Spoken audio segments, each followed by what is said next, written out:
संगवारी हो एदे दाई हर घर के छानही के ऊपर में छिंदी ला लुकलाने हैं तहाँ ओखर ऊपर में रखिया बरी ला खोटे हवे। और एखर सबसे बड़े दुश्मन बैरी बादर एदे आगे हवे हमार गांव दहर जेखर चलते एहर मतलब भुसा जे मतलब फफूंद लग जाही एमा हल्का हल्का इदे शुरू हो गए हवे। ध्यान से देखिए त एखर मिठास उतर जही अगर बढ़िया घाम पाथिस टक टक ले और खन खन ले झुकाथिस तो बढ़िया मिठाथिस। तिहो ले मतलब तक ज़्यादा अभी नहीं भुसता है। अगर आज ही बढ़िया घाम कर देही त खाए के लायक हो जही।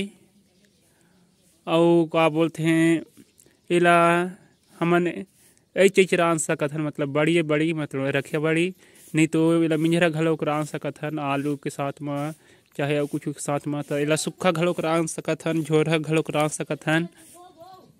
आप मन के गांव दहर कैसन ह बनात है ऐसन है मतलब उड़दी दाल और रखिया करीला मिला के बनात है क्या उमा कुछ मिला था और कैसन ह रान था। अब एला बढ़िया का बोलते हैं तो तेल में तर लेही मतलब फ्राई कर लेही एक बार तो बड़ी मीठा थे लल्लाहू हो तर लेही त